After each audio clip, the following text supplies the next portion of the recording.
साथियों नमस्कार, कैसे हैं आप लोग। चलो हम चलते हैं डायरेक्ट सवाल की ओर। सवाल हमारा क्या कहना चाहता है। सवाल का सीधा सीधा सा कहना है, सिद्ध कीजिए कि √5 एक अपरिमेय संख्या है। अब हमको सिद्ध करना है कि जो दिया गया हमारे पास √5 है, ये क्या है, ये एक अपरिमेय संख्या है। ये हमको सिद्ध करना है, ये हमको सिद्ध करना है। अब ध्यान देना, अब हमको √5 को अपरिमेय सिद्ध करना है, इसलिए इसका विपरीत मानना पड़ेगा। दोस्तों आप पहले विपरीत का मतलब समझ लीजिए कि विपरीत का मतलब क्या है। अपरिमेय का विपरीत होगा परिमेय। अब ध्यान देना, हम √5 को क्या मानेंगे, हम √5 को मानेंगे परिमेय। √5 को क्या मानेंगे, √5 को मानेंगे परिमेय। अब हम परिमेय मानेंगे, परिमेय मानने के बाद हम देखेंगे कि √5 एक अपरिमेय संख्या आ रही है। इस प्रकार से ये अपरिमेय सिद्ध हो जाएगी। अभी भी कॉन्सेप्ट समझ में नहीं आया आपके, इतनी बात तो मेरे को पता है। ध्यान देना, √5 है, इसको पहले हम मानते हैं कि √5 एक परिमेय संख्या है। परिमेय संख्या मानने के बाद हम कोशिश ये करेंगे कि हम इसको परिमेय साबित न करें। मतलब हम परिमेय साबित करना तो चाहेंगे कि हम जा रहे हैं और परिमेय सिद्ध कर रहे हैं, लेकिन बीच में कोई रोड़ा आ जाएगा और ये अपरिमेय सिद्ध साबित हो जाएगी। हम परिमेय सिद्ध करने तो जाएंगे, लेकिन बीच में कोई रोड़ा आएगा और √5 एक अपरिमेय सिद्ध हो जाएगी। इस प्रकार से ये क्वेश्चन सॉल्व हो जाएगा। बहुत साधारण सा क्वेश्चन है, ज़्यादा इसमें दिमाग को घुमाने की ज़रूरत नहीं है। पहले आप इतनी बात समझ लो कि क्वेश्चन की शुरुआत हम करेंगे, माना √5 परिमेय संख्या है। जैसा मैंने बताया, √5 को हमको परिमेय मानना है। क्यों? क्योंकि यदि हम इसको परिमेय मानेंगे जब ये अपरिमेय सिद्ध होगी। ध्यान देना, हमने √5 को मान लिया परिमेय, ठीक है। इसी के साथ हम दो संख्या और ले लेंगे। पहली संख्या ले लेंगे a और दूसरी संख्या ले लेंगे b। और ये दोनों किस प्रकार की संख्या होंगी, ये दोनों होंगी सहअभाज्य संख्या। ये दोनों होंगी सहअभाज्य संख्या। सहअभाज्य संख्या कौन सी होती है मेरे साथियों, सहअभाज्य संख्या होती हैं जिनका HCF केवल और केवल 1 होता है। जैसे 11 और 13 ये दोनों कैसी संख्या हैं, ये दोनों हैं सहअभाज्य संख्या। क्यों है? क्योंकि जो इनका HCF होगा, इनका HCF हमेशा 1 आएगा, इनका HCF हमेशा 1 आएगा। सेम कंडीशन, इन दोनों का HCF भी 1 आना चाहिए, इन दोनों का HCF भी 1 आना चाहिए। क्या 1 आना चाहिए? HCF 1 आना चाहिए। HCF हम कैसे निकालते हैं? HCF हम निकालते हैं अभाज्य गुणनखंड से, अभाज्य गुणनखंड से। तो इनका अभाज्य गुणनखंड में क्या होना चाहिए, इनके अभाज्य गुणनखंड में एक और संख्या होना चाहिए। एक और संख्या, कौन सी संख्या होना चाहिए? जो संख्या दी गई है यही संख्या होनी चाहिए। अब आप ज़्यादा डीप में ना जा करके केवल ऊपर समझें कि a और b कौन सी संख्या है, सहअभाज्य संख्या है। सहअभाज्य संख्या मतलब जिनका HCF 1 होगा। HCF कैसे निकलता है? अभाज्य गुणनखंड से निकलता है। तो इनके अभाज्य गुणनखंड में 1 होगा और केवल संख्या होगी। जो संख्या का हम HCF निकाल रहे हैं केवल वही संख्या होगी। अब ध्यान देना, ध्यान देने वाली बात यह है कि हम ये दोनों सहअभाज्य पूर्णांक मान रहे हैं। ये दोनों को क्या मान रहे हैं? सहअभाज्य पूर्णांक। a और b को सहअभाज्य पूर्णांक। तो हमारी भाषा, हमारी हेडिंग, जो हेडिंग छोटी हेडिंग होगी वो क्या होगी, माना √5 परिमेय संख्या है तथा a और b सहअभाज्य संख्या है। a और b क्या है? सहअभाज्य संख्या है। तो क्या, तो √5 क्या बनेगी? तो √5 को हम किस प्रकार से लिख सकते हैं? a/b के फॉर्म में लिख सकते हैं। क्यों लिख सकते हैं? क्योंकि हमने सवाल को माना है, क्योंकि हमने इस सवाल में √5 को माना है परिमेय संख्या, √5 को माना है परिमेय संख्या। अब ध्यान से समझना, और a और b ये दोनों क्या हैं? ये दोनों हैं हमारे सहअभाज्य पूर्णांक। तो सहअभाज्य पूर्णांक भी क्या होता है? सहअभाज्य पूर्णांक भी परिमेय संख्या होता है। इतनी बात समझ में आई? तो कुल मिला करके √5 क्या बनेगी? √5 बनेगी a/b। a/b क्यों बनेगी? क्योंकि a/b भी परिमेय संख्या और √5 भी परिमेय संख्या। अब परिमेय भाई जैसे चोर मुसेरे भाई। इतनी बात समझ में आई? तो √5 को हम a/b के फॉर्म में लिख सकते हैं। क्यों? क्योंकि ये दोनों भी परिमेय संख्या है और ये भी परिमेय संख्या है। इतनी बात समझ में आई? चलो सवाल में आगे की तरफ चलते हैं। जैसा कि मैंने बताया √5 है एक परिमेय संख्या और a/b भी क्या है? एक परिमेय संख्या है। अब ध्यान देना, अब मैं इधर पास b का करने वाला हूं पक्षांतर।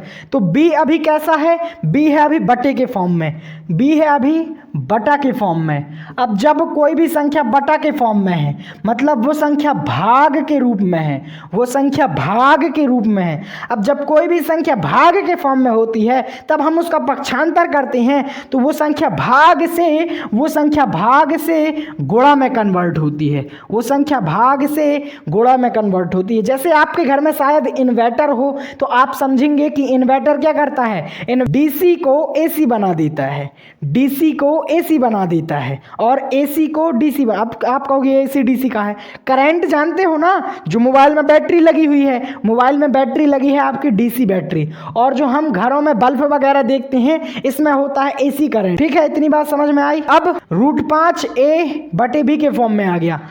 a/b क्या है? ये एक भाग वाला रूप है, कोई भी संख्या भाग से गुणा में कन्वर्ट होगी तो a/b मतलब भाग, ये गुणा में कन्वर्ट होगी तो ये वाले b का पक्षांतर हो जाएगा, ये वाले b का पक्षांतर हो जाएगा। कैसे हो जाएगा? ध्यान देना, इस प्रकार से हो जाएगा, ये वाला भी इधर आ जाएगा। आ गया ना? अब ध्यान देना, इधर कौन सी संख्या हो गई? b√5, इधर कौन सी संख्या हो गई? a। b√5 a के बराबर है। ठीक है, इतनी बात समझ में आई? अब हम दोनों का करेंगे वर्ग। क्यों कर रहे हैं भाई वर्ग? क्या कहानी है वर्ग करने के पीछे? ध्यान देना, वर्ग करने के पीछे की कहानी आपको आगे पता चलेगी, इधर नहीं पता चल सकती भाई, सस्पेंस अभी आपका बना रहेगा। दोनों का हम वर्ग करते हैं।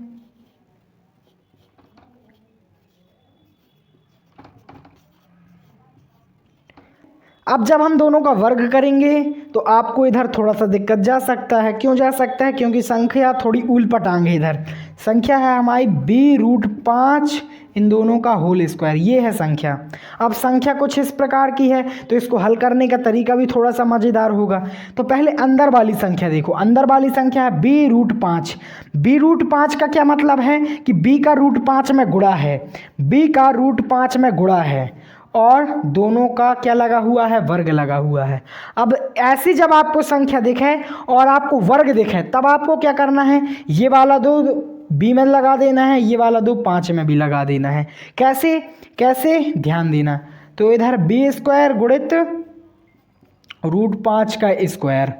अब देखो ध्यान से, ये वाली संख्या ऐसी बन गई। क्यों बन गई? क्योंकि इसका होल स्क्वायर था। होल का मतलब होगा पूरे दोनों में लगा हो, जो गुणा के फॉर्म में दोनों में वर्ग लगा हो, इधर पास भी दोनों में वर्ग लगा है। तो हम इसको जब हटाएंगे तो b² गुणित √5 इन दोनों का वर्ग आ जाएगा। अब b² का वर्ग तो b² ही होगा, लेकिन √5 का जो वर्ग होगा वो इस प्रकार से हल होगा कि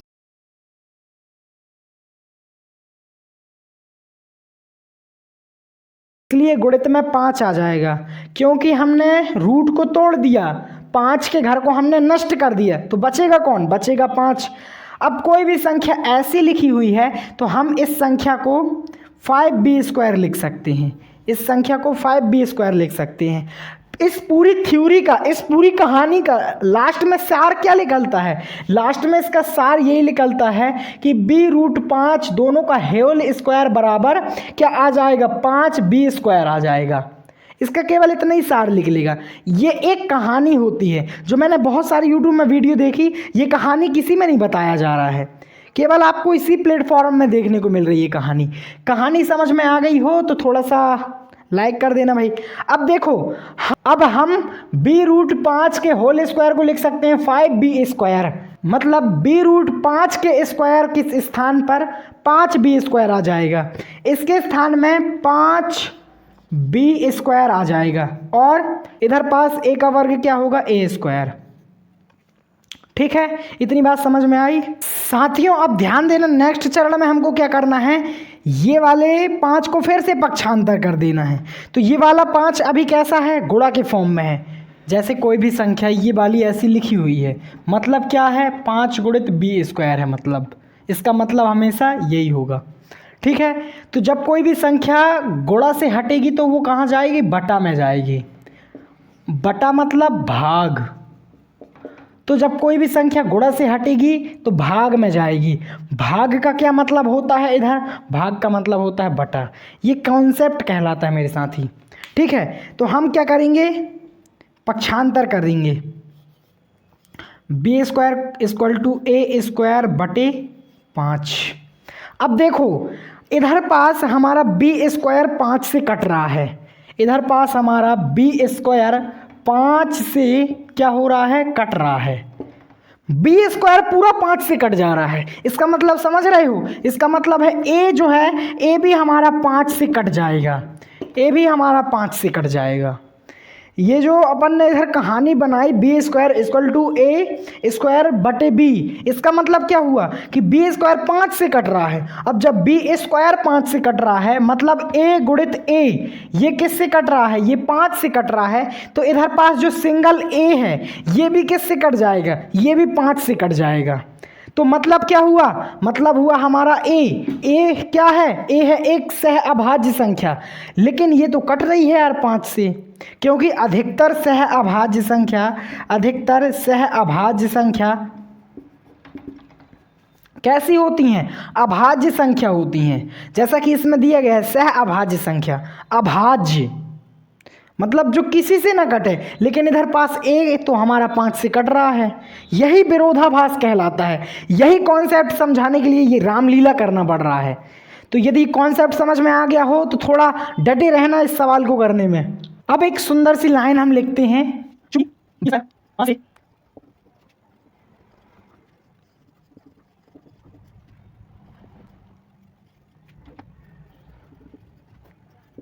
सो दोस्तों एक छोटी सी आपको लाइन जरूर लिख लेना है, ए स्क्वायर 5 से भाजित है, इसलिए ए भी 5 से विभाजित होगा। ध्यान देना, जो हमारा ए स्क्वायर है ये 5 से विभाजित है, इसलिए ए भी 5 से विभाजित होगा।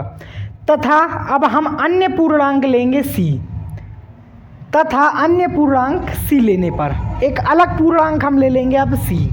ठीक है, क्यों ले लेंगे, ध्यान से देखना बस। अब क्यों लिया है हमने सी, इसकी कहानी भी आपको आगे पता चलेगी।